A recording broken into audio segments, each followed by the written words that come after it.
I know that Ali has already gone into detail in walking you step by step through how to create highly effective, beautiful pins on Pinterest. So if you haven't already watched that lecture or those series of lectures, be sure to go back in the course and do so now. But assuming that you already have, which likely is the case or should be the case, I'm going to give you some pointers on how to create profitable pins, specifically pins for Pinterest advertising, which honestly though will follow much of the same principles already discussed. It's not going to be that much different because again, the ad that you're going to be promoting is just a pin. Okay, but there's a few things I want to call out, which I'll go ahead and do so now. And of course, if you have any questions along the way, be sure to let me know in the Q&A section. So we'll go ahead and get into it. So Pinterest creative tips also, creating a pin for profit. Number one, you always want to make sure that you are clear. Clarity over creativity is always going to win. Why? Because when you confuse people, they don't take action. Even if a pin looks pretty, it looks great, there's a great offer involved with it, all of that, if it's unclear, people will not click, period. That's just a fact. So you always want to kind of have this clarity check within just a few seconds. Are you able to clearly see what is being advertised? If not, right, and a lot of people, or that I found a lot of Pinterest advertisers tend to try to put a lot of info or a lot of words into their pins. Keep it as concise as possible, as clear as possible. Use text, but try to be as concise with your wording as possible with that text. So again, clarity over creativity, very, very important for a lot of advertisers, and I see a lot of people kind of tripping up about this. So that's point number one. Number two, consistency. Now, I'm not just talking about being consistent with your other branding, right? Of course, that's important. What I mean here specifically is when you create your pin specifically for Pinterest advertising, you're obviously going to send someone to a website. It could be Amazon or Etsy or your website, your blog site, whatever it might be, right? You're sending people to a specific URL, okay? You want to make sure, this is very important, and a lot of people don't take this into account, that the typography, that the coloring, that what is being advertised is very, very similar and is consistent with your pin, with where you're sending the Pinterest user. Okay, so both of those where you're sending the Pinterest user and your specific pin need to be consistent with each other. Otherwise, what's going to happen is people are going to click on your pin and then leave. So if you're advertising, so for example, if you're advertising, let's say canoe paddles again, we'll go back to that example. You're advertising canoe paddles, you have a canoe paddle on your pin, and then you have some wording, let's say 10% off canoe paddles. You have a little offer in there to get people to click more, and it sends people to. But if you send people to your website, and your website has all these different things, but they don't clearly see canoe paddle, they're going to click off because they clicked specifically for the canoe paddle. But then if you just send them to your general website, has all these different things on it, they're likely not going to buy, and they're just going to leave. What would be better is if you send them directly to the canoe paddle product page, for example, to where they saw the canoe paddle on the pin. They liked it enough to click on it to at least view more information and potentially even buy. And you want to have that as consistent and as clean as possible. So again, it's not just colors and typography, which is important, but also what is being advertised. You want to make it as clean and straightforward as possible. And of course, this is why I also recommend, because you may have a couple ideas in your head, this is why it's always good to create 2 pins at a time to promote, not just one, because you may find and be surprised by which pin performs better in the long term. Okay, so again, as we're going through these steps, right after this video, go ahead and create your 2 pins that you want to advertise. And then in the next video, I'm actually going to show you how to advertise those pins in Campaign Manager. But I actually find it better to create the pins that you want to advertise first, and then we'll go in and actually kind of basically boost those pins or tell Pinterest, how we want to target those pins. And I'll give you some pointers there as well. But go ahead and use these tips after the video. Create the 2 pins that you want to advertise, and then we'll move forward from there. So number 1, clear. Number 2, consistent. Number 3, contrasting. Always do this. Always before you advertise, whatever specific keywords or interests that you want to target with your Pinterest advertising, type those in to the Pinterest search bar and look at the options that are already there, especially right up there at the top. You don't have to go super in depth, but look at those pins that are right there, kind of near the top of the search results, and just take note of. And you can even save these to a secret board to where you have these. So you can kind of look at them. You can take screenshots, whatever you want to do that works best for you. But even if it's just a few seconds or a minute of doing this, it's very, very important to look at again the colors, the typography, the images. What is already being used, you want to make sure that you're not using that, or you're using that in a very different way. So, for example, let's say that in this example, on the right-hand side of the screen, or I guess on my right-hand side of the screen, you see the example of the advertiser, the promoted pin here, and it's utilizing blue, okay, a very light blue. Let's say that a lot of I did my research, and in this case, I was looking at all my competitors, right, all the other existing pins, and they're all using orange and yellow. Well, guess what? My blue is going to stand out a lot from all those oranges and yellows. Okay, so you want to be contrasting, and it's not just with color; it's also with if you're using product images or other imagery, the graphics, all of that, right? You want to make sure that you always, just even if it's a few seconds, just look at the pins that are already ranking and they're already there for the keywords that you want to target, as well as the interest that you want to target with your Pinterest advertising. And you want to make sure you have that in mind because you want to make a contrasting pin. So maybe utilizing different colors than what's being there, if that makes sense, or using it in a different way, different shades, imagery, all of that. Okay, contrasting. So again, it's going to wildly depend, but you just want to make sure that you stand out. And you can just, again, create a secret board, create kind of a dummy pin to the secret board, and see literally what it looks like kind of compared to all of those other pins that exist. And kind of help give you a better idea. Again, you can take screenshots as well. Whatever works best for you, you can do. But make sure your pin is contrasting, because if it doesn't stand out, people won't click. Even if it's pretty, if it blends in with everything else, people aren't going to click, right? Don't take my word for it. Go ahead and test, and you'll likely find that this is true. So that's number 3 is contrasting. Number 4, benefits based.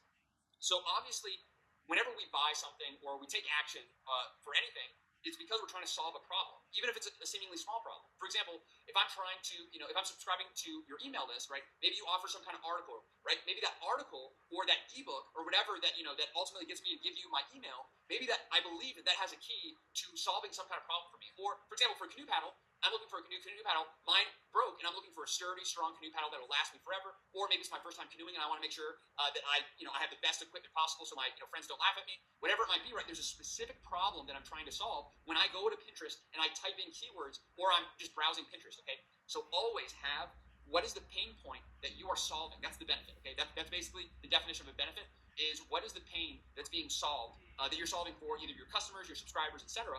And make sure that that is benefits based. Okay. And sometimes this is maybe a little bit easier than others. But for example, if your product is just sturdier than all the other options and lasts longer, then make sure with your imagery and with your text that you really show that. You show the strength, or you show that the strength of your product or whatever right there in the imagery. Right? Just make sure that's at the top of your mind when creating pins.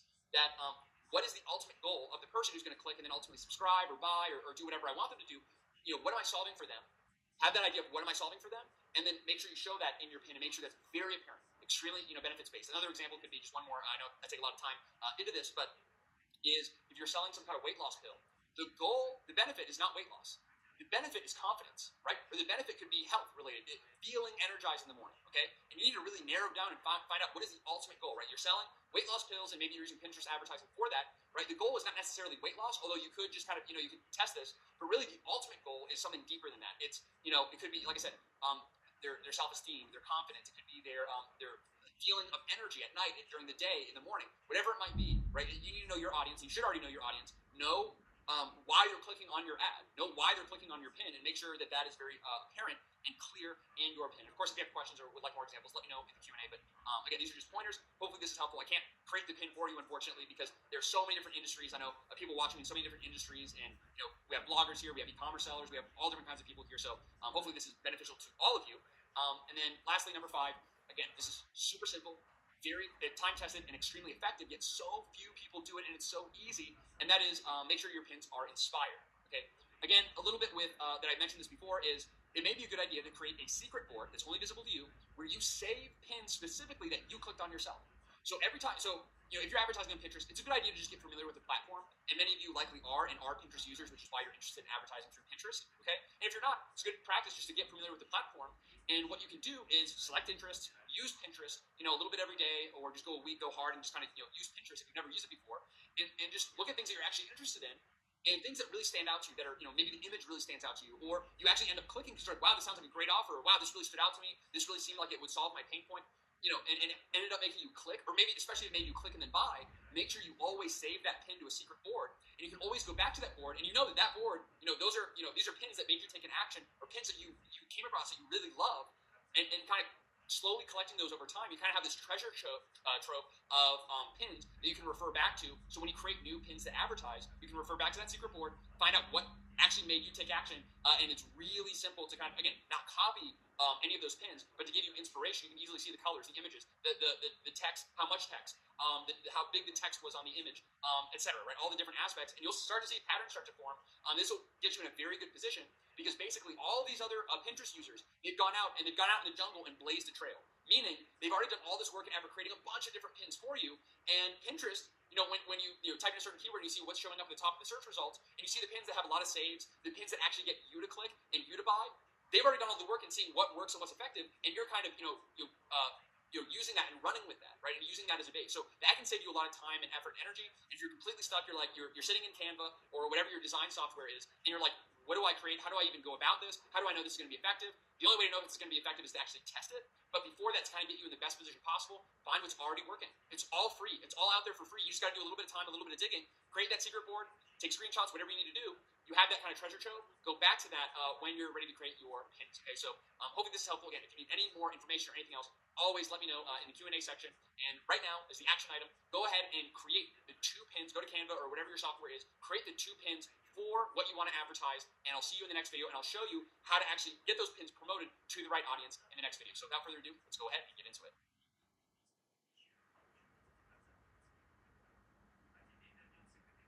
In this video, I'm going to walk you through step by step on how to set up your first Pinterest advertising campaign the right way, going through both campaign, ad group, as well as ads. It's really not that complicated, so let's go ahead and get into it. So step 1 is you'll need to log into your Pinterest business account. Okay. Once you are there, in the top left corner, go to the ads drop down, and then click on create ad because we want to create a new ad. And once we do that, what Pinterest will ask us to do is choose an objective, right? Which, if you remember, is kind of the purpose of the campaign section, is to select an overall objective as well as an overall budget. So for our objective, I recommend in general starting off with traffic. Now, if you may be thinking, you may look over here at conversions, and I've actually had a few questions from students about this. Specifically, hey Sumner, I want to drive some more sales on my Shopify or WooCommerce website. Shouldn't I optimize for conversions because I want people to buy and convert more than just generating traffic? Yes, but only if you're generating enough sales. So if you have the Pinterest tag installed on your website, then you can optimize for conversions, but I really recommend getting at least 50 sales per day consistently before you start optimizing for conversions, because Pinterest is going to use that data that's kind of generated in your Pinterest tag for the conversion data.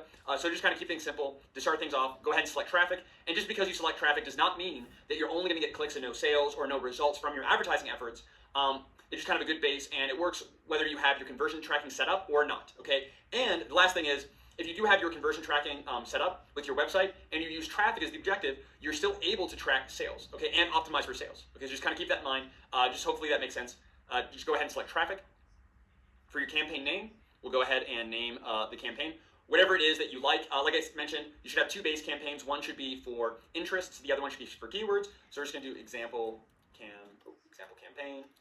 Few keywords, right? Just keep it simple. And maybe name it something like that. Or if you have specific products that you're advertising, then maybe it's like, product X keywords. Okay, so I was going to keep it as it was.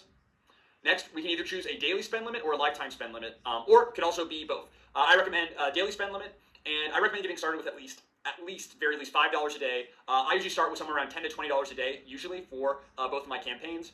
But again, it depends on your objectives, and that's really up to you to decide. There is no right or wrong. It depends on your objective. So I'll go ahead and enter in 10. Campaign status, we want to make sure it is active because we want it to be active.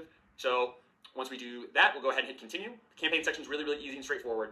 Next, we're going to be naming our ad group. Okay, so this could be, so what is this? This is our keyword. So I may name it the same thing. So it could be like example keywords. Sorry, it's lagging a little bit.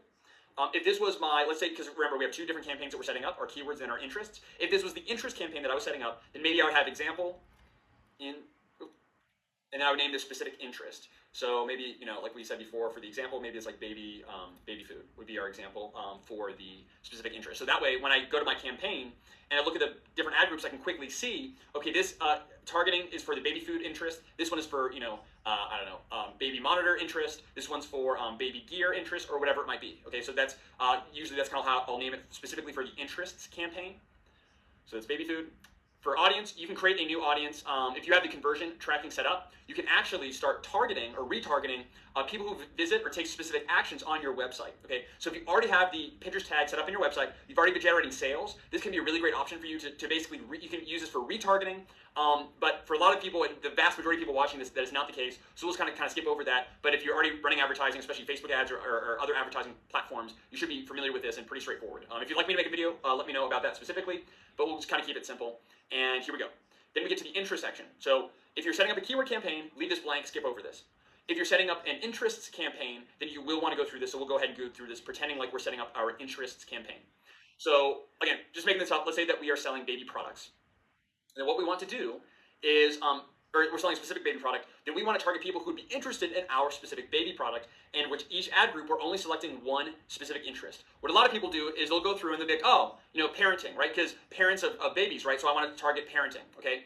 No, that is wrong, okay? You want to be as hyper-focused and as specific as possible, because the broader you target, you're going to show your pin to a bunch of people who aren't interested and ultimately waste money. Or they might be just somewhat interested or accidentally click or whatever it might be, and you'll waste your money per click. Okay, so I don't recommend doing that. What I do recommend doing is we have parenting. Okay, that's interesting. So let's click down. We see baby. So again, a lot of people would select baby. No. Keep drilling down as far as you can go. So we were selling baby products. Let's keep drilling down into baby. We have baby gear. This is interesting, baby gear. Baby technology. Oh, that's interesting. So let's say we're selling some kind of baby tech product. Then this would be perfect for targeting. Now, keep in mind, people interested in maybe diaper bag, in natural baby products, in stroller, maybe some of these other categories here, baby feeding, breastfeeding, things like that. You could still be interested in our product as well. So you want to I recommend targeting multiple interests, or really they're sub-interests or sub-interests. Again, one per ad group. So we're setting up, and I'll show you how to duplicate ad groups in another video. So for this, we're just going to select one. So whichever interest is most relevant to to whatever we're advertising, that's what we're going to select.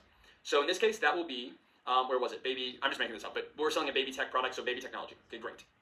So just one, perfect. When we duplicate our ad group, which I'll show you how to do in another video, then what you'll do is when you duplicate the ad group, everything will be identical except for the interest. So what you'll do when you duplicate is you'll be like, okay, what's another interest that's highly relevant to my product or to whatever I'm advertising? Let's say it's natural baby products, okay? So what I'll do is I only want to make sure one's selected. So I'll unselect baby technology and select natural baby products for my other ad group.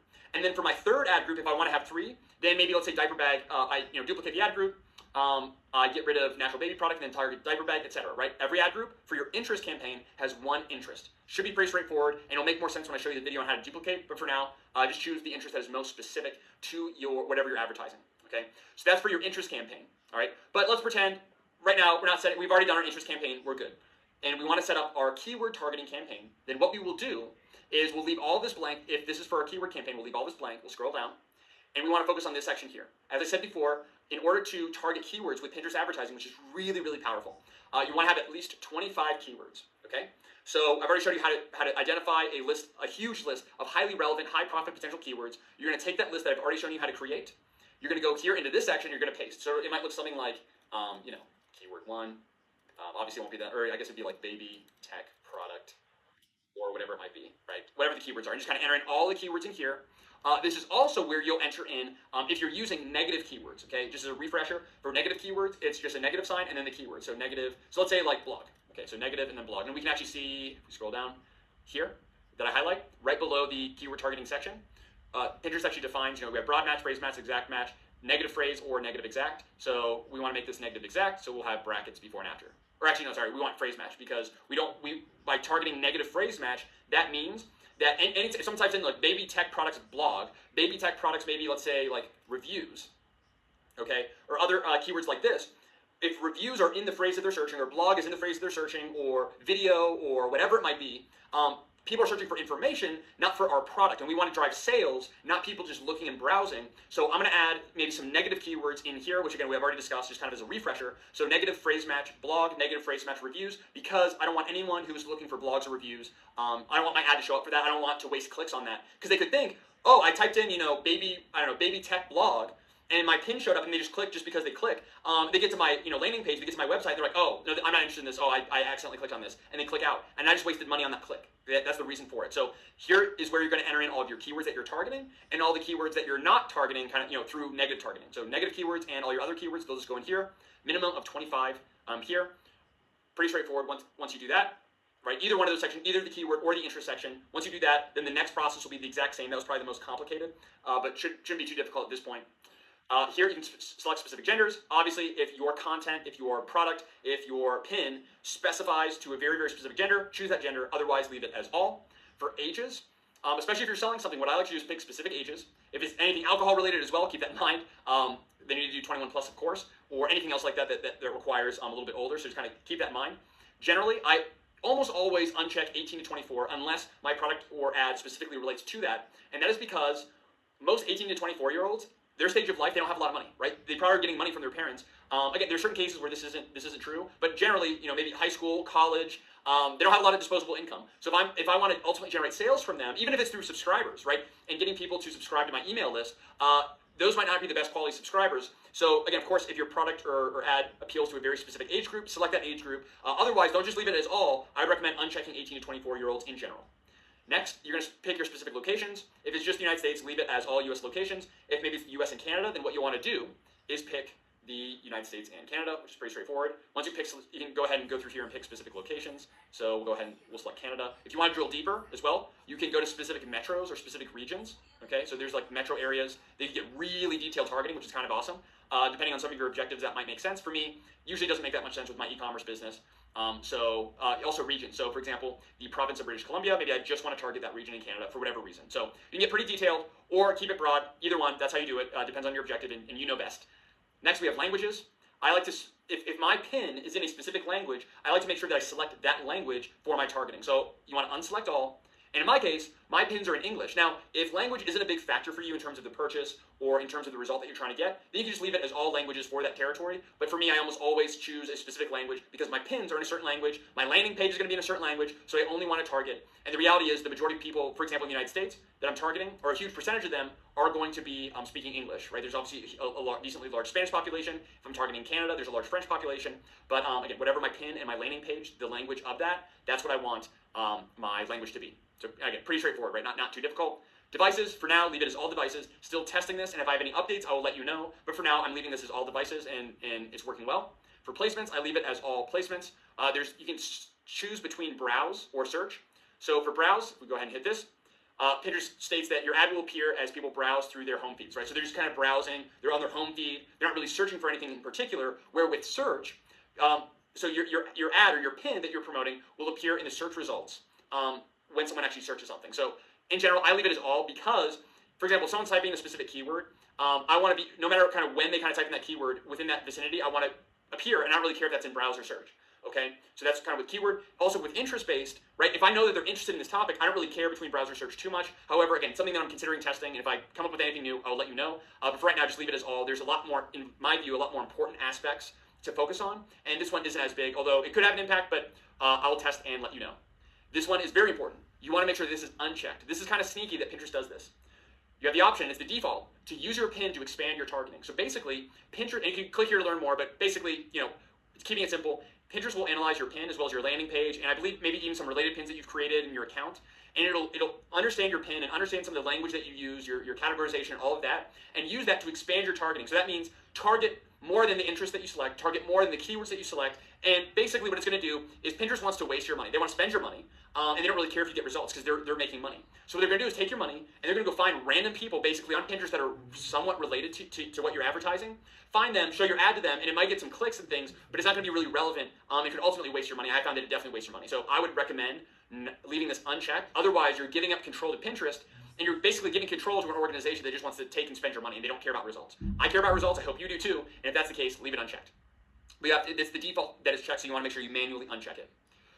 Next, you'll set your daily budget. This is for the ad group. So what you can do is you have your campaign budget. So let's say your campaign budget is $10, and you have 2 ad groups. Then what I'd recommend doing is you can either set both ad group, one ad group to 5 and the other one to 5. So 5 plus 5 equals 10, right? So you have one ad group is 5, ad group number 2 is 5, that adds up to 10. Your campaign budget is 10, they equal, right? So that's you want to make sure that your total ad group budgets equal your campaign budget. So if you have one ad group and your campaign budget is $10, then you want that to be 10. If you have 3 ad groups and it's $10, then something like $3.33 or $3.34. All right, that's just kind of pretty straightforward. Or if you have 5 ad groups, it'd be $2 per ad group. So in this case, let's say we're ultimately going to create 5 ad groups. We'll keep $2 a day. And keep in mind, you can set it up this way, or you can set it up a different way, where you have certain ad groups have a higher daily budget and other ad groups have a lower daily budget. If you want one ad group for whatever reason to spend more. Usually, right off the bat, I have them pretty equal. However, as time goes on, over the next 30 days, over the next 60 days of setting up this campaign, if I see that one ad group is performing a lot better than another, I might reduce my ad spend for one of the ad groups and increase it for another to where my campaign budget's the same, but it's being allocated, it's being better utilized, and I'm putting more money toward the winners and less money toward the losers, and ultimately my overall campaign performance is going to improve. So something to keep in mind, a little bit more advanced, but hopefully that makes sense. But yeah, keep it simple. Your ad groups should add up to the total daily budget that you want to spend. Really straightforward. This is another really important section, okay? And we're almost done, I promise. You don't have to hear my voice anymore. We have the bidding section. Pinterest automatically chooses automatic bidding. This is not good. Basically, you're telling Pinterest, hey, Pinterest, literally, here's my credit card, go spend whatever you want. So it's like, a dad to his daughter, hey, here's a credit card, go spend whatever amount you want. There's no cap. You're doing the exact same with Pinterest, and I found that Pinterest is not efficient with your budget. They're going to go ahead and just, your bids could be very, very expensive and not worth it, very unprofitable. So what you want to do is select a custom bid. So go ahead and click on custom, and the thing is, and I'll go ahead and show you, if I do 9 cents here, that your bid should be at least 10 cents. Okay, so there is a minimum bid on Pinterest of 10 cents, which by the way, for most objectives is very, very low. So what you want to make sure you do, what I like to do, is I like to bid at least usually 12 cents to 50 cents. So if you want to be a little bit more conservative, start off at about 12 cents with your bid. If you want to be a little bit more aggressive, maybe start more toward 50 cents for your initial bid, okay? And the reason for this is I've done a lot of testing, especially with a lot of e-commerce, and I know there's a lot of people here in this course who are specifically e-commerce sellers, which is why I wanted to call this out. And in my kind of price range, I found that 12 to 50 cent bids tend to perform fairly well. Again, but it really depends on your objective, what you're advertising, and all of that. So just kind of keep that in mind. It's not just a blanket statement. You have to know what's right for you. And I've already talked about that in previous videos. But my reason for kind of starting off at 12 cents is Pinterest has a 10-cent bid minimum. So what does that mean? That means a lot of people are going into Pinterest and they're bidding at 10 cents. And then there's also other people who come in and say, okay, a lot of people are bidding in at 10 cents. If I bid at 11 cents, then I'm going to be a little bit above them and beat them. Well, guess what? We're going to bid at 12 cents because we're going to beat the people who aren't taking this course. They have no idea how to advertise online or on Pinterest. And they're just kind of setting in the default because they just hope they get profitable ads. So they set 10 cents. And then we're also going to beat the people who think that they're smart and are bidding at 11 cents. So usually I'll bid at like 12 cents as a minimum because I'm beating out all those other people by 1 or 2 cents. So it's not that expensive, but I could get a lot more impressions and sales ultimately and clicks by doing that, up to around 50 cents, depending on my product, my objective, and all of that. If you want to start, I would recommend starting low at 12 cents and waiting, a week. And then after a week, if you don't see that many clicks, that many impressions, maybe increase it by, to 15 cents, and then to 20 cents, and then to 25 to 30, and so on, once a week, or maybe twice a week at most, until you start getting more clicks, more impressions, more sales. And once that kind of happens, I'll show you how to optimize your campaigns to ultimately improve your profitability more and more and more every single week, every single month, getting better and better and better results. That's just kind of my overall advice. Again, I didn't want to just say it depends, which most people do, because no one wants to give a hard number when it comes to bidding. But this is just an overall starting point that I would recommend in my reasoning for why. Okay, so 12 to 50 cents, maybe kind of as a starting bid. For pacing, go ahead and select standard. Accelerated just means, let me look at that. I've never used accelerated. It's basically to kind of push it faster. It could make sense if you're on a deadline or something like that, maybe accelerated, but generally, I only ever use standard. And lastly, we've now gone through our campaign, our ad group section, and the last section is our ad section, where we're going to select the pins that we actually want to promote. The whole point we're doing this, right? Our promoted pins.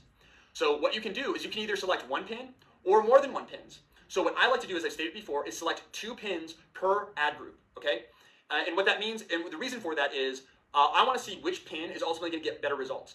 And you'd be shocked by even small changes in colors, changes in fonts, a video versus an image, a white background image versus a lifestyle image, and all these other kind of factors, that one pin, for whatever reason, can perform so much better than another pin, even though it's very similar. So because of that, if you're not testing which pin is going to be better, you'll never know. And you could basically test and use a pin that's not very good and never know that it's not good, right? That's the whole point, is basically you don't know what you don't know. That's why we're testing. So I recommend selecting 2.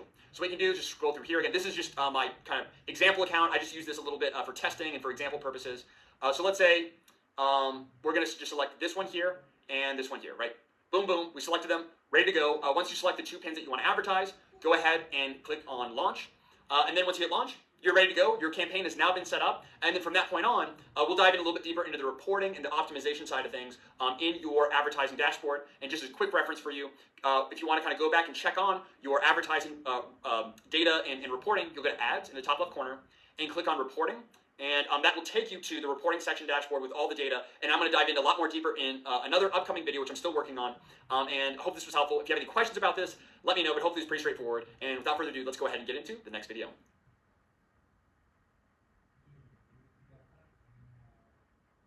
In this video, I'm going to show you how to create another ad group within the same campaign. Because again, we want to have one campaign, and then within each campaign, having 2 ad groups within that campaign. At least that's my recommendation. Of course, you don't have to do this, but it's really great for testing reasons, to where you can test 2 different types of targeting, whether that's keywords, interests, demographics, etc., and see which targeting ultimately performs better. So to do that, it's very simple. What you'll want to do first, of course, is log into your Pinterest business account.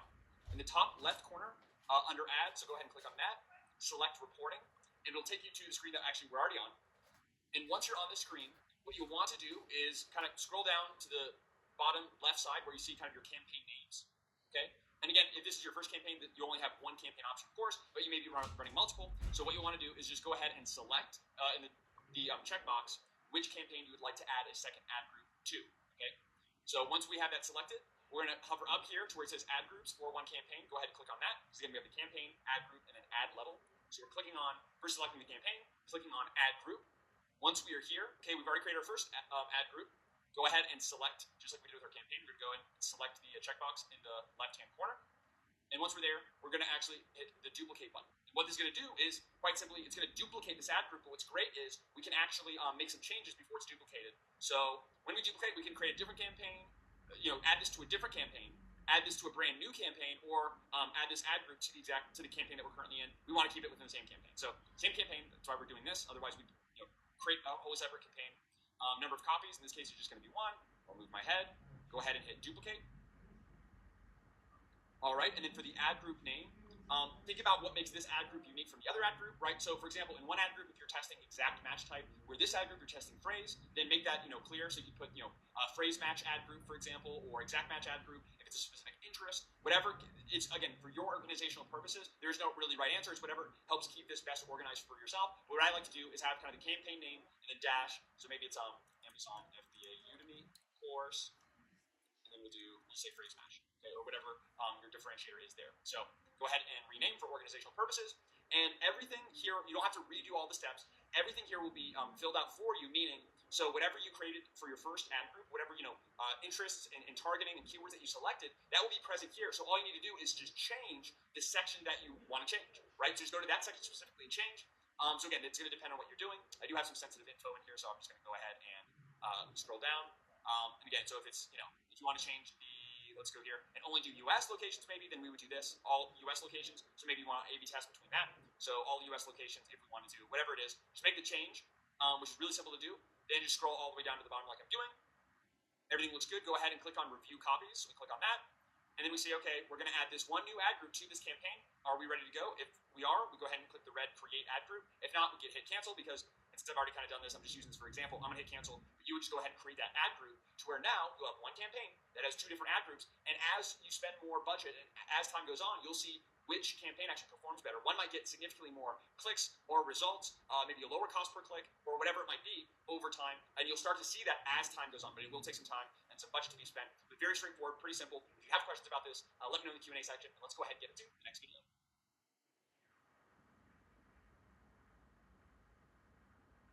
In this lesson, I'm excited to share with you 2 bonus Pinterest advertising campaigns that both myself and other advertisers use to generate highly profitable sales by identifying keywords that nobody else is targeting.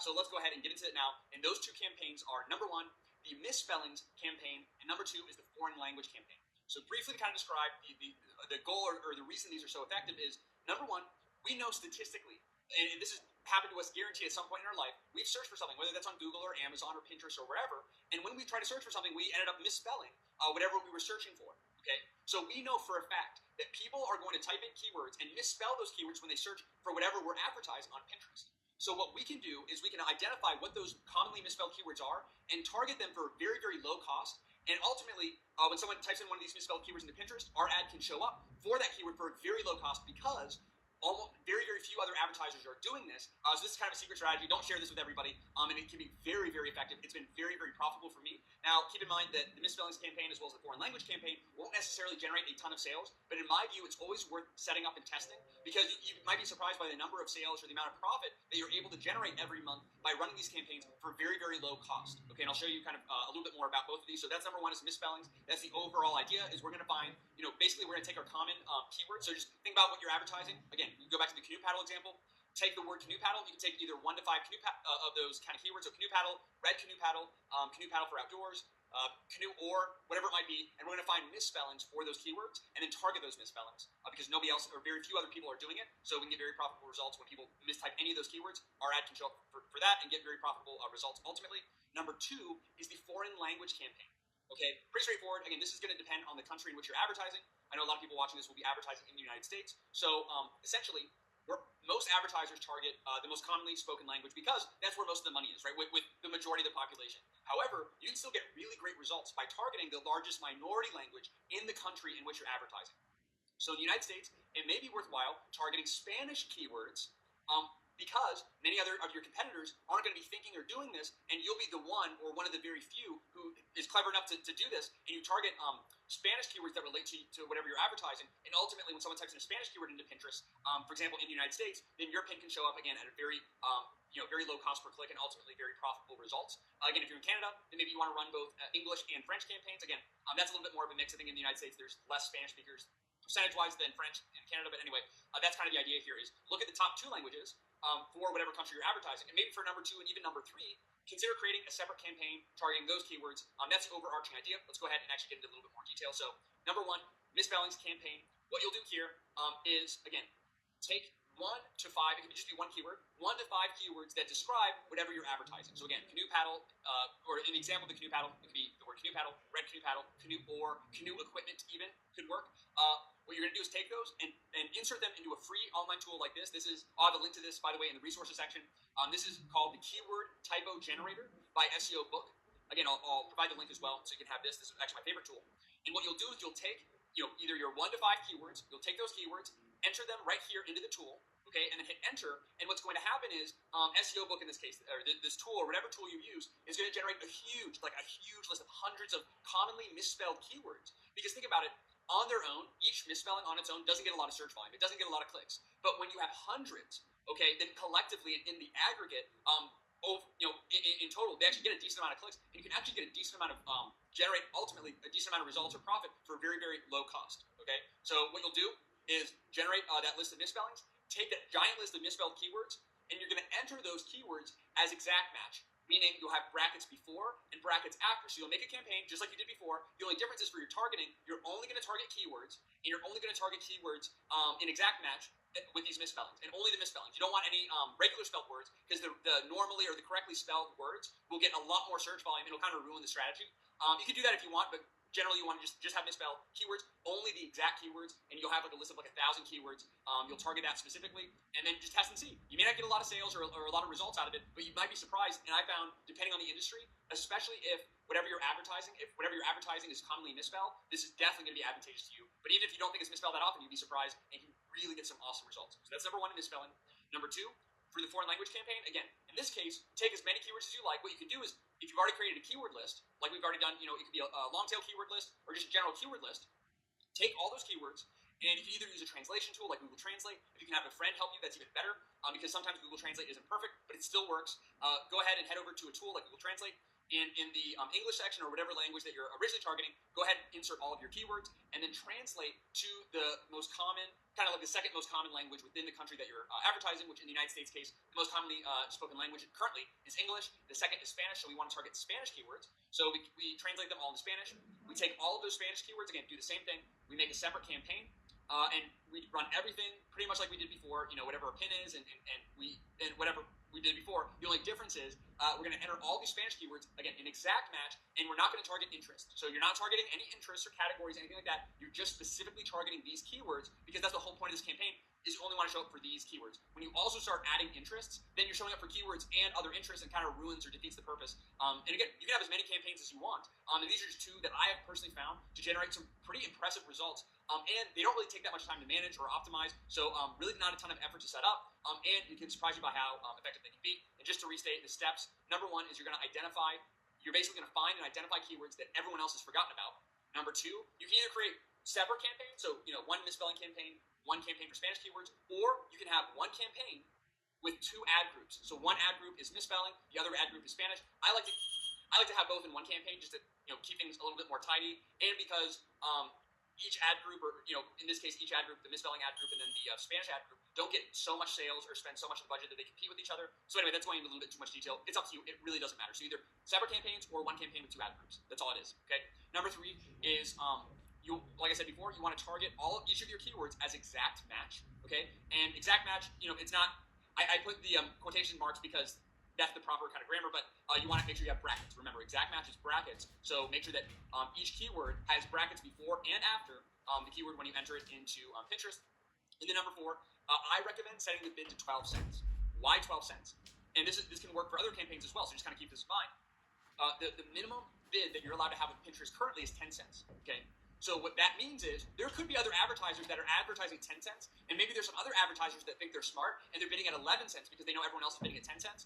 But you're going to bid at 12 cents, which is kind of a couple cents above. And the reason for this is, so number 1, we know that a lot of other advertisers aren't using Spanish or foreign language campaigns or misspelling campaigns like I've showed you, but there still could be a few that are. And if that's the case, well, guess what? A lot of them are going to be bidding at 10 cents because that's the absolute lowest.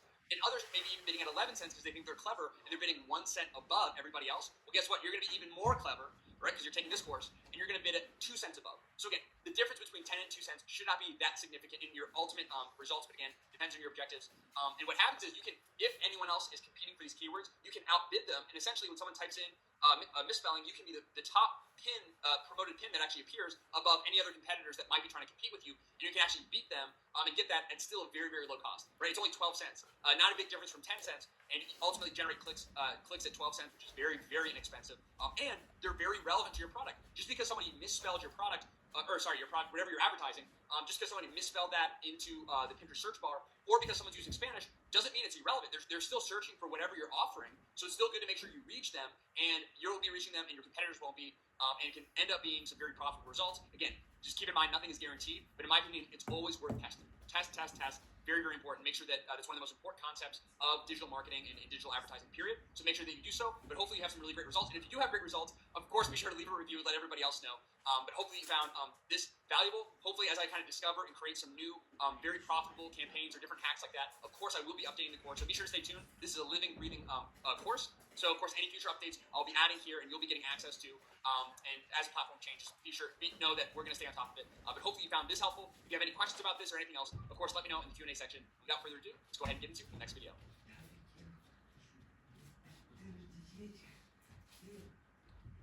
Hello and welcome to the Pinterest ad optimization section of the course. Over the next few videos, I'm going to show you some very simple yet extremely effective methods for improving the performance of your existing Pinterest advertising campaigns to ultimately generate more profit for your business. And basically what you're going to do is use these strategies that I'm going to lay out once every week, and I'll go into more details exactly what it is and how to do that in the next videos. But first, what you want to do is go ahead and log into your Pinterest account.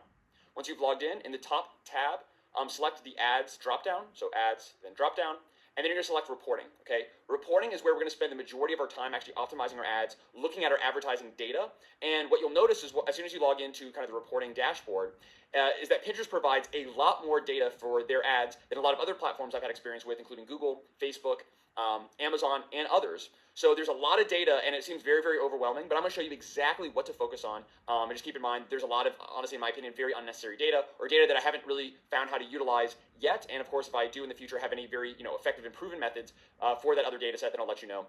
But this is where you're going to find everything. This is where we're going to spend a lot of time. So without further ado, let's go ahead and get into the first video.